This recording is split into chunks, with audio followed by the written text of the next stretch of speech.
Goku understood in his fight against Gohan what he was missing in order to evolve and once again face Black Frieza, who had humiliated him, and Vegeta at the end of the Granola Saga. He had already been in a state where he was stagnant in his power, but even so, he evolved thanks to his father Bardock in his flashback. But that wasn't enough to face Gas, and much less Frieza in his new form. But for that, he found the solution as always. When seeing Gohan and Broly with their animal instincts, he knew then the path to follow. Just as Goku discovered his path, you too can always find yours. Never give up on something you're fighting for. If it's truly worth it, keep going. That said, I already asked that you help by subscribing to the channel, leaving your like, and activating the bell. What is really missing for Goku to evolve, to reach his peak at this moment, which means the peak of the current moment, that is defined in a single word or two, a name actually Black Frieza, the current peak in Dragon Ball Super. And how would he reach that level without using the hack that Gas and Granola used, and without using the time chamber again? Well, remembering that during Goku's training with Whis in the Granola arc, there's a moment where Goku expresses his frustration for feeling stagnant and unable to evolve further. Whis, always wise and calm, responds by saying that Ultra Instinct is not a fixed state, but something that can be refined and personalized for each fighter. He explains that Goku should not simply copy the Angel's technique, but develop his own style within Ultra Instinct. Whis mentions that there is a hierarchy within this ability. He himself has greater mastery than Miras, and the Grand Priest has an even more refined level than him. This means Goku still has a lot of room to grow and perfect his technique. Could Ultra Instinct be the future Zenkai? Maybe yes, maybe no. Anyway, Whis then challenges Goku to think differently about his evolution, saying something like, quote, "What I mean is that you have at least the space to train and grow. Doesn't that excite you?" End quote. This line encourages Goku to continue his journey without limiting himself to what he already knows, exploring new ways to enhance his power. This moment is crucial for Goku, as it changes his perspective on Ultra Instinct and motivates him to pursue an even more advanced level of the technique. And with the help of Bardock, his father, he manages to, something I will explain later in the video, the importance of Bardock to this evolution. But what really is missing for a greater evolution of Goku?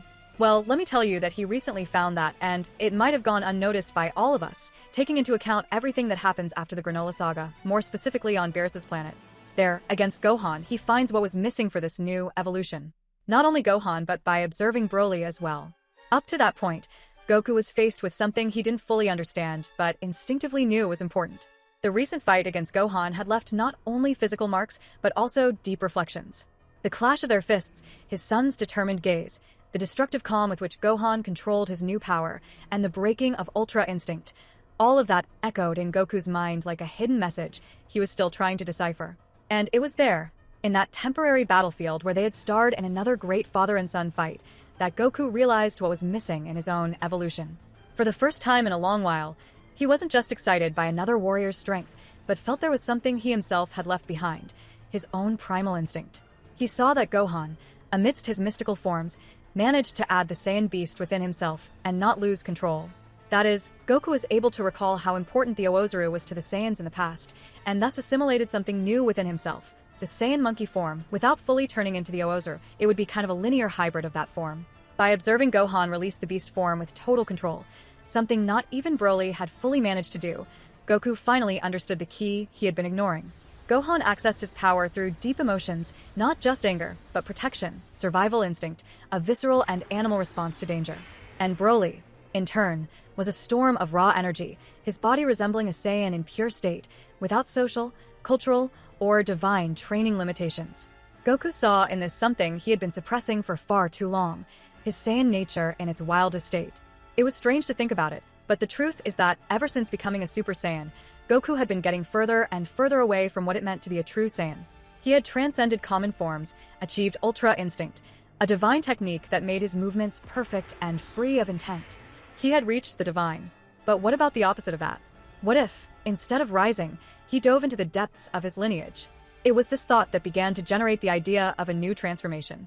Not an evolution of Ultra Instinct, not a fusion with something divine, but a return to the origins. Something that only a Saiyan in heart and soul could awaken, the Saiyan monkey. This concept, initially just a spark in his mind, began to turn into a constant fire. Goku isolated himself for days, reflecting on how to unleash this force. He remembered the old stories told by Raditz, by Vegeta, by Paragus, about how ancestral Saiyans fought under the full moon, transforming into giant monkeys, the Oozuru.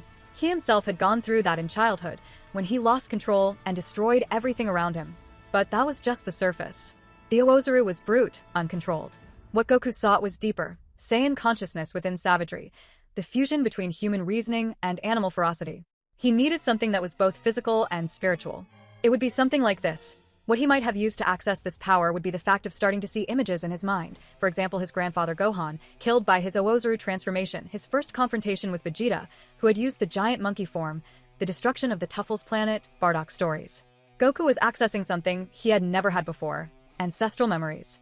And as he accepted the fact of the Super Saiyan, the pride of the race, this is the moment he could find and accept himself, accept what he had already done in this form, that he blocked these memories, and this fact is linked to acceptance and growth. Vegeta went through this too, and that's why he evolved a lot, facing and accepting the sins of the Saiyans, but now in a different way.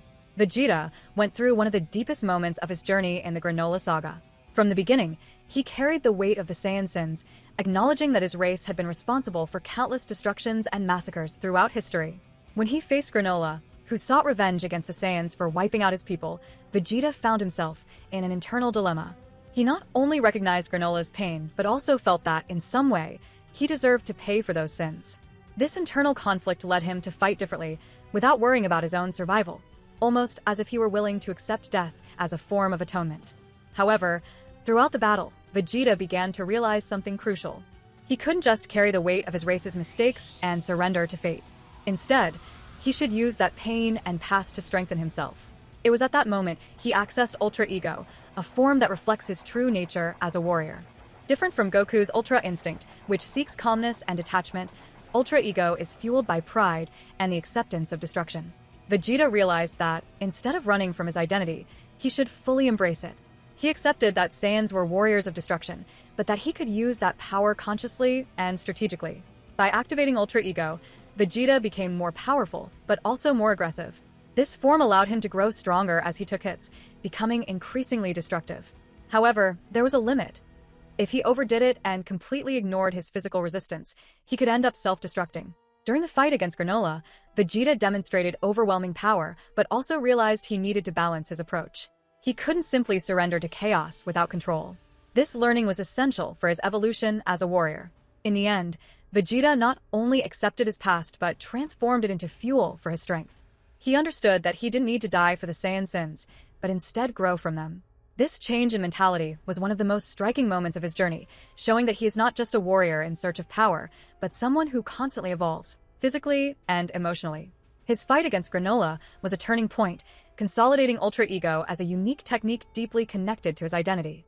If Goku completely accepted the monkey factor from the beginning and incorporated that into his development, he could, yes, unlock a new form based on that primal essence of the Saiyans. The giant monkey transformation, Oozaru, has already proven to be an immense source of power, multiplying the user's strength by 10. However, the problem has always been the lack of control over this form. If Goku managed to integrate this wild energy into his fighting style, something similar to Super Saiyan 4 from Dragon Ball GT could emerge, but with even greater refinement. In GT, Super Saiyan 4 is an evolution that combines the power of the Golden Oozaru with the fighter's consciousness, creating an extremely powerful and balanced form. However, in Dragon Ball Super, the transformations follow a different path, focusing more on divine energy and mastery of the body itself. If Goku explored this connection with his Saiyan nature consciously, he could develop a unique technique, perhaps something that combined Ultra Instinct with the ferocity of the Oozaru. This would result in a form that not only increased his raw strength, but also his reaction speed and battle instinct. After all, Saiyans are warriors by nature, and their evolution has always been linked to overcoming their own limits. Although Dragon Ball Super has not yet directly explored this idea, it's interesting to imagine how Goku could use this aspect of his race to reach a new level of power. Who knows, maybe Toyotaro or future writers will decide to explore this possibility at some point, kind of like in Dragon Ball Daima. His tail, which had disappeared many years ago, might start to regenerate, but only in this transformation itself. First as a back pain, then as a living extension of the body. He screams, not in pain, but in surprise. His eyes turn golden, but not like the regular Super Saiyan. They had a fierce, animalistic glow. His aura began to expand, not like a flame, but like a storm of leaves swirling around his body. The fur on his arms thickened slightly, his muscles swelled, but he didn't become a giant monkey. He was transforming into the Saiyan monkey. The form was something between Super Saiyan 4 from Dragon Ball GT and Ultra Instinct, but completely different from both. He maintained rationality, but his movements were unpredictable. He roared instead of speaking. His blows came from all directions, as if he had learned from the movements of wild predators. The others, upon seeing him, would be paralyzed. Not from fear, but from respect. It was like seeing a true Saiyan at his peak. This new form wouldn't have any other official name, besides simply, quote, Saiyan Monkey, end quote, as a tribute to what he had been, to what his race represented, and to what he was now capable of controlling. Upon returning to Earth, Goku kept the transformation a secret. He knew it wasn't something to be used lightly. It was a state that required concentration, emotional balance, and above all, responsibility. And there he would be consecrated against Frieza, where seeing the myth return, Goku, with his new power, would cause havoc. And there, on that battlefield against Frieza, Goku releases the Saiyan Monkey once again. The roar that echoed tore reality apart. Goku's aura distorted gravity. His body moved like that of a hunting animal. His blows came from absurd directions, with no apparent technique, just instinct. Frieza couldn't predict. For the first time, he hesitated. And that hesitation was enough for Goku to open a breach.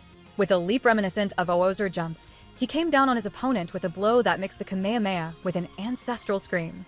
The universe trembled. After the fight, Whis merely observed, intrigued. Beerus smiled slightly, like someone recognizing something he thought was lost. And Goku, upon returning to his base form, felt something strange. Not fatigue, but completeness.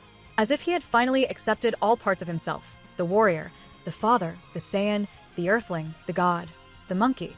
The new transformation, besides being powerful, symbolized a new balance. And Goku knew there was still much to explore.